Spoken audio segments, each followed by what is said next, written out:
غزہ کی صورتحال پر بات کریں گے اور روزانہ ہم اس ایشو کو ہائی لائٹ بھی کرتے ہیں۔ بخاری صاحب، امریکہ اس کے علاوہ ان کے اندر سے اب بہت سی لابنگ ہے، اس کے کمنٹس بھی آنا شروع ہو گئے ہیں اور اس پر کھل کر بات امریکہ میں کی بھی جا رہی ہے، لیکن اس کے علاوہ بھی بہت سے اہم ایشوز ہیں جن کو جیسے آپ پہلے ہر بار کہتے ہیں مسلم امہ از نو ویئر، نظر ہی کہیں نہیں آ رہی۔ دیکھیں، گزارش یہ ہے کہ یہ فلسطین کے اندر جو کچھ ہو رہا ہے اٹس اے بلیڈنگ وونڈ، ہاں، اس میں سے خون رس رہا ہے۔ اب اگر ہم بے حس ہو جائیں اور ہم اس کے اوپر ریئیکٹ نہ کریں تو وہ الگ بات ہے۔ پریزیڈنٹ بائیڈن جو ہے اس کے گرد گھیرا تنگ ہو رہا ہے۔ جی جی جی، ان کے اپنے ملک کے اندر سے جو آوازیں اٹھ رہی ہیں، دو طرح کی آوازیں، ایک وہ ہے جو لوگ at the grass root level مظاہرے کر رہے ہیں، مطالبے کر رہے ہیں، پروٹیسٹ کر رہے ہیں، اور ایک تسلسل کے ساتھ پروٹیسٹ چل رہے ہیں۔ کوئی شہر نہیں ہے امریکہ کا جس میں فلسطینیوں کے لیے مظاہرے نہ ہوئے ہوں۔ دوسرا، سسٹم کے اندر سے آوازیں اٹھنی شروع ہو گئی۔ اب آپ دیکھا آپ نے کہ جو وائس پریزیڈنٹ ہے، وہ ان کا نام بھی یہاں کہیں لکھا ہوا ہے، کیملا ہیرس۔ ہاں جی، انہوں نے بھی ان سے کہا ہے کہ جو فلسطینی امریکن ہیں یہاں پر وہ بہت غصے میں ہیں، آپ ان کا غصہ ٹھنڈا کرنے کی کوشش کریں۔ اور دوسری بات یہ ہے کہ اسرائیلی وزیر خارجہ صاحب جو ہے وہ چڑھ دوڑے ہیں کس پہ؟ اینٹونیو گوتریس پہ، جو سیکرٹری جنرل ہیں یونائیٹڈ نیشن کے، کیونکہ وہ فار اے چینج، میں نے پہلے بھی ایک دفعہ پروگرام میں کہا تھا کہ جو بھی سیکرٹری جنرل ہوتا تھا یو این کا، وہ آلموسٹ سبسروینٹ ہوتا تھا ٹو دا امریکن ایڈمنسٹریشن اور ٹو دا امریکن پریزیڈنٹ۔ ٹھیک ہے، یہ واحد آدمی ہے جس نے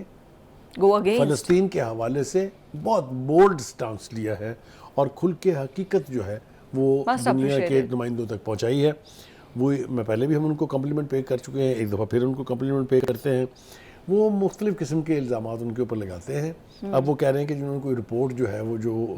حماس کا حملہ تھا 7 اکتوبر کا، اس کے حوالے سے کوئی رپورٹ تھی جس میں بڑے ریپ ہوئے، بڑے جس میں عصمت وری ہوئی، وہ چھپا لی ہے انہوں نے۔ دیکھیے،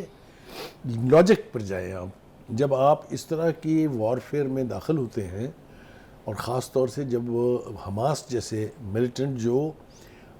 باوجود ملیٹنٹ ہونے کے، جنگجو ہونے کے، اسلامی روایات کے پاسدار ہیں، ان سے آپ یہ توقع کریں کہ وہ یہ اس قسم کی غلیظ کارروائیوں میں ملوث ہوں گے، اٹس ایبسولوٹ نانسنس۔ دوسری بات یہ کہ قیدی جو ان کے پاس تھے، جن میں خواتین بھی تھی اور جوان خواتین بھی تھی، انہوں نے جا کے جب رہا کیا گیا ان کو، جو بیانات دیے وہ منہ پہ تماچا بھی تھا اسرائیل کے لوگوں کے، اور دنیا کے ضمیر کے اوپر بھی ہلا دینے والی بات تھی کہ یہ دیکھیں یہ ہوتے ہیں نارمز۔ آپ لے کے پھرتے ہیں جنیوا کنونشن کو، وار یعنی پرزنرز کے بارے میں،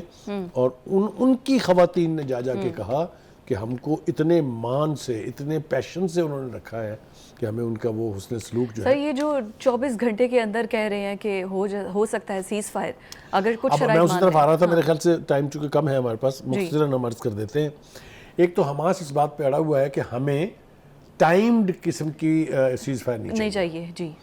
یہ تو 6 سے 8 ہفتوں کی، 2 سے 6 مہینوں کی بات کر رہے ہیں، وہ کہتے ہیں نہیں، بات ہوگی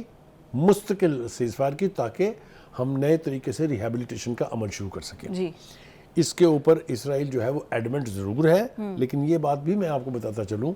کہ حماس کے، حزب اللہ کے ہاتھوں بلیڈ بھی کر رہا ہے اسرائیل، اس میں بھی کوئی شبہ نہیں ہے۔ ان کی جو ملٹری مشین ہے اس کو وہ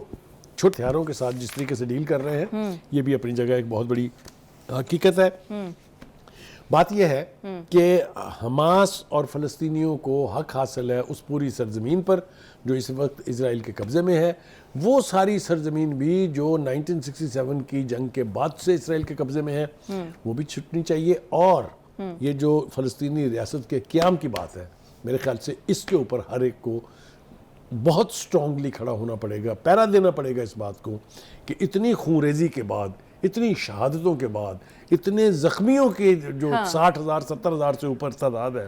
اس سے کم پر کوئی کمپرومائز نہیں ہونا چاہیے کہ فلسطینی اسٹیٹ جو ہے دیٹ کمز انٹو بینگ، اور اس کے لیے ضروری ذمہ داری مسلم امہ کی آتی ہے، کیونکہ حماس تو کھڑا ہے، اس پر سٹینڈ لے رہا ہے۔ تھینک یو سو مچ بخاری صاحب۔